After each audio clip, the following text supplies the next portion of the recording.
What if we just... The entire time? Are we connected yet? Yes, you are. Oh, okay. Yes. Hi, everyone. Hi. My name is Kiosha Peter. I'm with the Coalition to Stop Violence Against Native Women, and I am the Native Youth Coordinator, and I come from Kirtland, New Mexico. And my name is Allegra Roybal. I am the Sexual Violence Project Coordinator here at the Coalition, and I'm from Pawaka, New Mexico. Oh, that's so beautiful. Yes. Thank you for coming on today. Thank you for also being here with me. Yes. All right. Just so everyone knows, the Coalition to Stop Violence Against Native Women is based here in Albuquerque, New Mexico. We are a statewide resource. We are not a direct service provider, but we do work with all of the tribal communities within our state to make sure that they have access to our services and to the resources that we have. So with that, you can also learn more about our coalition through our website, which is CSVANW.org. And you can also follow us on Facebook and Twitter. So since it is Teen Dating Violence Awareness Month, we are here to talk a little bit about consent. What is consent? Oh, I'm so glad you asked. We have this handy dandy poster which you can download from our website and post in your own community. Just go to our website, hit up the publications, and download this.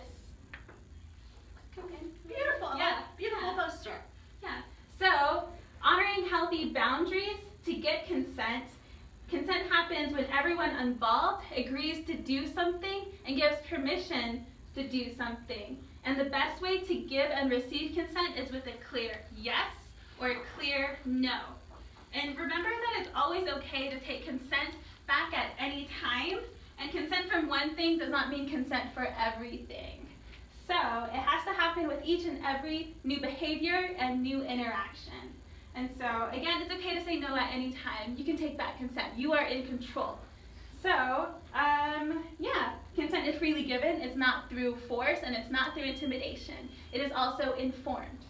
I think we are done with this. Yes. Yeah. So oftentimes when we talk about consent, we talk about it negatively.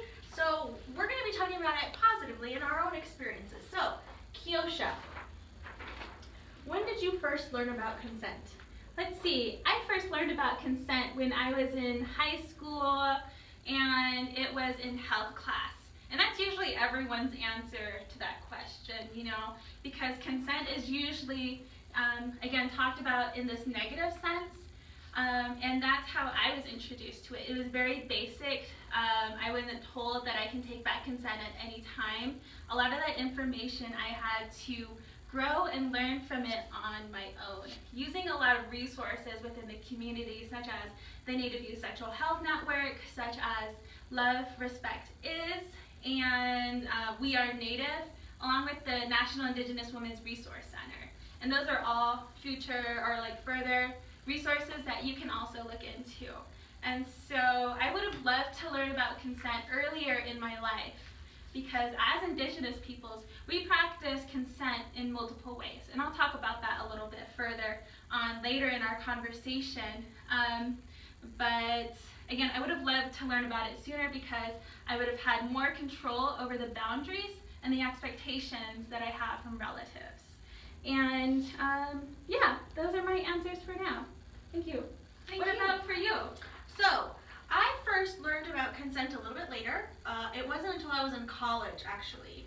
At my high school, we did have health class, but we never talked about sex or consent. So when I was in college, I took a lot of gender studies courses, and that's really where I first learned about consent.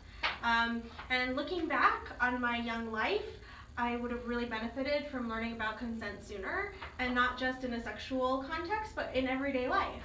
I come from a Hispanic family, and there's a lot of hugging aunties and uncles, as there are in a lot of communities of color. And sometimes I wished I could have said, no thank you, I don't want to hug this particular cousin at the moment. So there were times in my young life that I really could have utilized consent, and I didn't have access to that kind of information. So that's a part of why we're talking about it here today. Thank you. All right. So our next question is, how has consent consent influenced you? Some of the ways that consent has influenced me in my own life is that it's given me the ability to name what I want in my life. So for example, I have more control over the boundaries that I have with my family, my friends, and my relatives that are in close proximity to me, and even with my coworkers.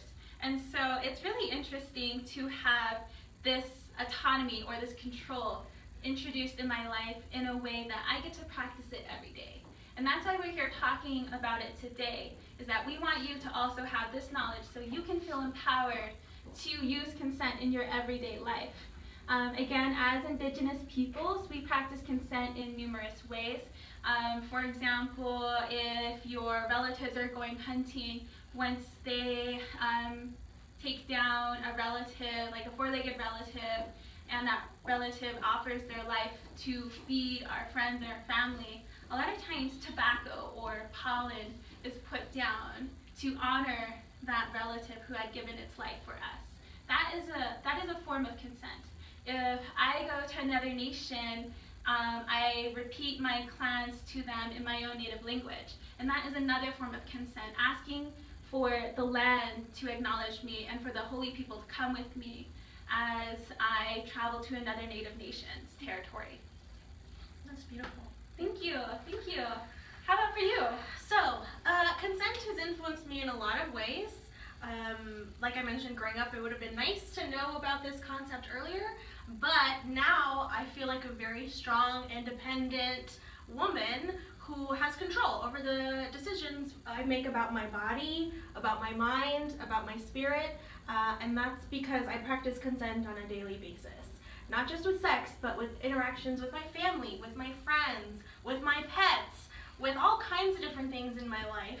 And it's also really impacted me professionally because I now work in a realm where consent is the focal point, right? I work in sexual violence and I've been working with sexual violence survivors for a long time, and so consent is something that I talk about on almost a daily basis. So it's really influenced my life for the better, I would say.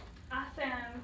Thank you for having this conversation with me and talking about consent and bringing it out into the open, because again, this month is Teen Dating Violence Awareness Month, and we want to make sure that all of our relatives and our social media and all of our followers understand that you also have the ability to control your boundaries, your expectations, and give consent when you want and when you consent to it. And we would like to hear from you. So we want to know in our most recent post below, when did you first learn about consent and how has consent influenced your life?